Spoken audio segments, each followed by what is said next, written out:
Guidance Notes for the Reduction of Obtrusive Light, GN01 of 2011. This is from ILP, or Institute of Lighting Professionals. Guidance Notes for the Reduction of Obtrusive Light. Think before you light. The right amount of light were wanted when wanted. Man's invention of artificial light has done so much to safeguard and enhance our nighttime environment. But, if not properly controlled, obtrusive light, sometimes referred to as light pollution, can present serious psychological and ecological problems. Obtrusive light, whether it keeps you awake through a bedroom window or impedes your view of the night sky, is a form of pollution, which may also be a nuisance in law and which can be substantially reduced without detriment to the lighting task. Sky glow, the brightening of the night sky; glare, the uncomfortable brightness of light source when viewed against a darker background; and light intrusion or trespass, the spilling of light beyond the boundary of the property of area being lit, are all forms of obtrusive light which may cause nuisance to others and waste money and energy. Think before you light. Is it necessary? What effect will it have on others? Will it cause a nuisance? How can you minimize the problem? Figure 1. Types of obtrusive light. Direct upward light, spill light, light intrusion, viewed source intensity, task light, area to be lit, upward reflected light, and backlight. Do not overlight. This is a major cause of obtrusive light and it's a waste of energy.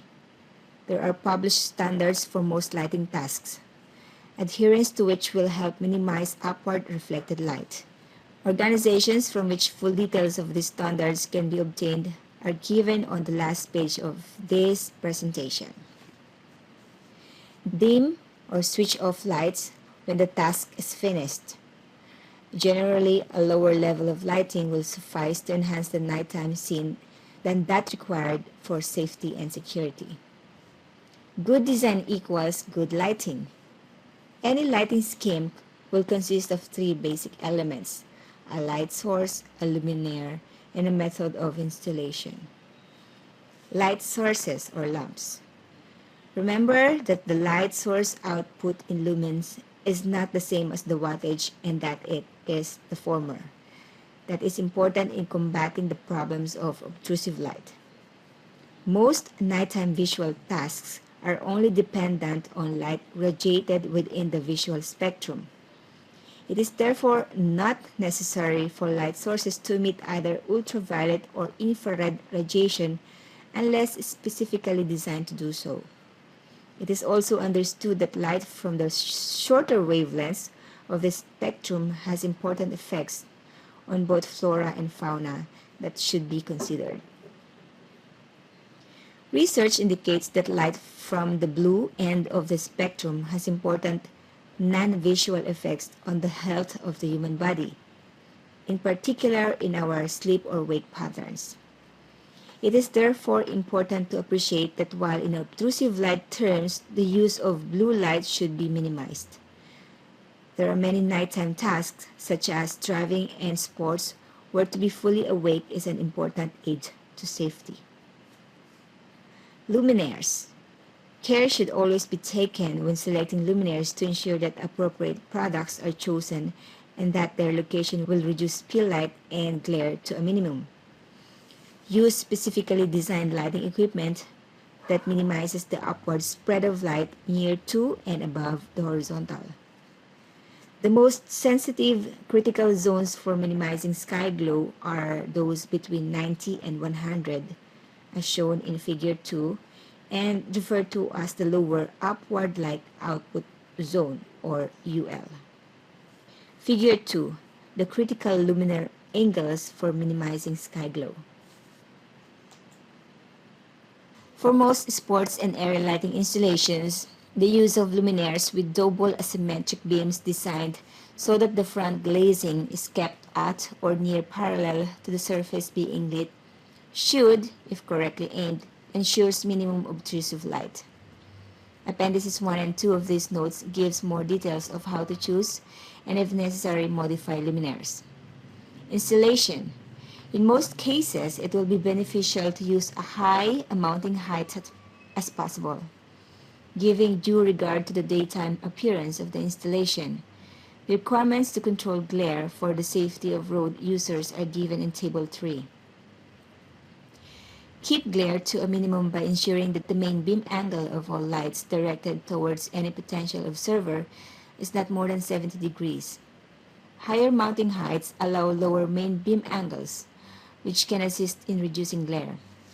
In areas with low ambient lighting levels, glare can be very obtrusive and extra care should be taken when positioning and aiming lighting equipment. With regard to domestic security lighting, the ILP produces an information leaflet, GN02 of 2009, that is freely available from its website. Figure 3. Luminaire aiming angles. This is poor, this is okay, and this is good. When lighting vertical structures such as advertising signs, direct light downwards whenever possible. If there is no alternative to uplighting, as with much decorative lighting of buildings, then the use of shields, baffles, and louvers will help reduce the spill light around and over the structure to a minimum. For roads and amenity lighting installations, see also design standards listed on page and the next slide of this presentation. Light near to and above the horizontal should normally be minimized to reduce glare and sky glow. Note URLs in Table 2. In rural areas, the use of full horizontal cut-off luminaires installed at 0 degrees uplift will, in addition to reducing sky glow, also help to minimize visual intrusion within the open landscape. However, in some urban locations, luminaires fitted with a more decorative bowl and good optical control of light should be acceptable and may be more appropriate. Figure number 4, facade illumination. This is poor, this is good, and this is good. Since 2006, artificial light has been added to the list of possible statutory nuisances in England, Wales, and Scotland. The monitoring of such nuisances will be responsibility of Environmental Health Officers, or EHOS, for which separate guidance is being produced. With regard to the planning aspect, many local planning authorities, or LPAS, have already produced or are producing policies that within the planning system will become part of their local development framework. For new developments, there is an opportunity for LPAS to impose planning conditions related to external lighting, including curfew hours. The Scottish Executive has published a design methodology document, March 2007, entitled Controlling Light Pollution and Reducing Energy Consumption to further assist in mitigating obtrusive light elements at the design stage. Environmental zones. It is recommended that local planning authorities specify the following environmental zones for exterior lighting control within their development plans. Table 1. Environmental zones. Zones EO, E1, E2, E3, and E4. Surroundings. EO is protected, E1 is natural, E2 is rural, and E3 is suburban, and E4 is urban. Lighting environment. E0 is protected, is dark. E1 is a natural, it looks like intrinsically dark. E2 is a rural, it has low district brightness. E3, suburban, it has medium district brightness. And E4, the urban, has district brightness. Example of E0 is UNESCO Starlight Reserves, IDA Dark Sky Parks. Example of E1 is national parks, areas of outstanding natural beauty, etc. Example of E2, village or relatively dark outer suburban locations. Examples of E3, small town centers or suburban locations. An example of E4 is town, city centers with high levels of nighttime activity. Where an area to be lit lies on the boundary of two zones, the obtrusive light limitation values used should be those applicable to the most rigorous zone. NB, zone 0 must always be surrounded by an E1 zone. Design guidance. The following limitations may be supplemented or replaced by a LPA's own planning guidance for exterior lighting installations.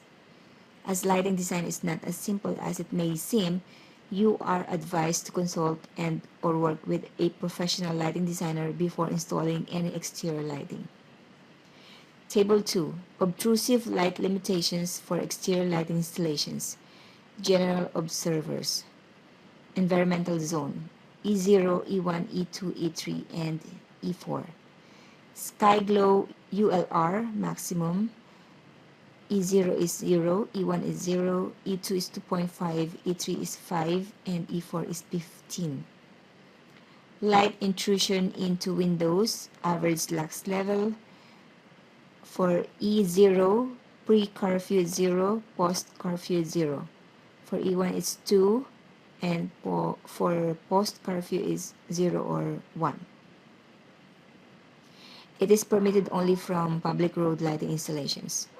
For E2, it's 5 for pre-curfew and 1 for post-curfew. And then for E3, it's 10 for pre-curfew and 2 for post-curfew. For E4, it is 25 for pre-curfew and 5 for post-curfew. Luminaire intensity or candelas, it has the equivalent for the lux value. Building luminance pre-curfew, the average is candela per square meter. E0 is 0, E1 is 0, E2 is 5, E3 is 10, and E4 is 25. URL means upward light ratio of the installation. It is the maximum permitted percentage of luminary flux that goes directly into the sky. E sub V is a vertical illuminance in lux, measured flat on the glazing at the center of the window. I is for light intensity in candelas or CD, and L is for luminance in candelas per square meter or candela per square meter. Curfew, it is the time after which stricter requirements for the control of obtrusive light will apply. Often a condition of use of lighting applied by the local planning authority, if not otherwise stated. 23 hours is suggested, or 11 o'clock in the evening. 1. Upward light ratio. Some lighting schemes will require the deliberate and careful use of upward light. Example, ground recessed luminaires, ground-mounted floodlights, festive lighting, to which these limits cannot apply. However, care should always be taken to minimize any upward waste light by the proper application of suitably directional luminaires and light controlling attachments. Number 2, light intrusion into windows. These values are suggested maxima and need to take account of existing light intrusion at the point of measurement. In the case of road lighting on public highways where building facades are adjacent to the lit highway, these levels may not be obtainable. In such cases where a specific complaint has been received, the highway authority should endeavor to reduce the light intrusion into the window down to the post-curfew value by fitting a shield, replacing the luminaire, or by varying the lighting level. Number 3, luminaire intensity. This applies to each luminaire in the potentially obtrusive direction, outside of the area being lit. The figures given are for general guidance only and for some sports lighting applications with limited mounting heights may be difficult to achieve. Number 4, building luminance. They should be limited to avoid overlighting and related to the general district brightness. And this reference building luminance is applicable to buildings directly illuminated as a nighttime feature as against the illumination of a building caused by spill light from adjacent luminaires or luminaires fixed to the building but used to light an adjacent area. Table 3, it's the obtrusive light limitations for exterior lighting installations. It's for road users. Road classification. No road lighting, ME6 and ME5, ME4 and ME3, ME2 and ME1. The threshold increment or TI for no road lighting is 15% based on adaptation luminance of 0.1 candela per square meter. The threshold increment for the ME6 or ME5 is 15% based on adaptation luminance of 1 candela per square meter. And the threshold increment for ME4 and ME3 is 15% based on adaptation luminance of 2 candela per square meter. And the threshold increment or TI for the ME2 and ME1 is 15% based on adaptation luminance of 5 candela per square meter. Veiling luminance or LV. The veiling luminance for no road lighting is 0.04, while for ME6 and ME5 is 0.25, for ME4 and ME3 is 0.4, and for ME2 and ME1 is 0.84. TI or threshold increment is a measure of the loss of visibility caused by the disability glare from the obtrusive light installation. The L sub V is the veiling luminance. It is a measure of the adaptation luminance caused by the disability glare from the obtrusive light installation. And I or 1 and 1 is for the road classification as given in BSEN 13201-2 of 2003, Road Lighting Performance Requirements. It limits apply where users of transport systems are subject to a reduction in the ability to see essential information. Values given are for relevant positions and for viewing directions in path of travel. For a more detailed description and methods for determining, calculating, and measuring the above parameters, see CIE Publication 150, column 2003. Relevant publications and standards. The British Standards, www.bsi.org.uk. There are so many here, so it's BS 5489-1 of 2003, Code of Practice for the Design of Road Lighting, Part 1, Lighting of Roads and Public Amenity Areas. BSEN 13201-2 of 2003, Road Lighting, Part 2, Performance Requirements. BSEN 13201-3 of 2003, Road Lighting, Part 3, Calculations of Performance. BSEN 13201-4, 2003, Road Lighting, Part 4, Methods of Measuring Lighting Performance. BSEN 12193 of 1999, Lights and Lighting, Sports Lighting. BSEN 12464-2 of 2007, Lighting of Workplaces, Outdoor Workplaces. Countryside Commission or DOE, Lighting in the Countryside Towards Good Practice of 1997, out of print but available on www.communities.gov.uk.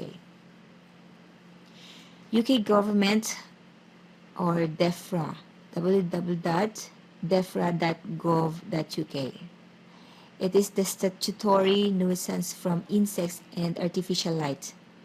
Guidance on sections 101 to 103 of the Clean Neighborhoods and Environment Act 2005. Road Lighting and the Environment of 1993. CIBSE SLL Publications, www.cibse.org. COL, Code for Lighting 2002. LG1, The Industrial Environment 1989. LG4, Sports 1990 and Addendum of 2000. LG6, The Exterior Environment 1992. FF7, Environmental Considerations for Exterior Lighting of 2003. CIE Publications 01, Guidelines for Minimizing Urban Sky Glow Near Astronomical Observatories of 1980. www.cie.co.at. 83, Guide for the Lighting of Sports Events for Color Television and Film Systems of 1989. 92, Guide for Flood Lighting of 1992. 115, Recommendations for the Lighting of Roads for Motor and Pedestrian Traffic, 2nd edition of 2010. 126, Guidelines for Minimizing Sky Glow of 1997. 129, Guide for Lighting Exterior Work Areas of 1998. 136, Guide to the Lighting of Urban Areas of 2000. 150, Guide on the Limitations of the Effect of Obtrusive Light from Outdoor Lighting Installations of 2003. 154, The Maintenance of Outdoor Lighting Systems of 2003. ILP Publications, www.ilp.org.uk.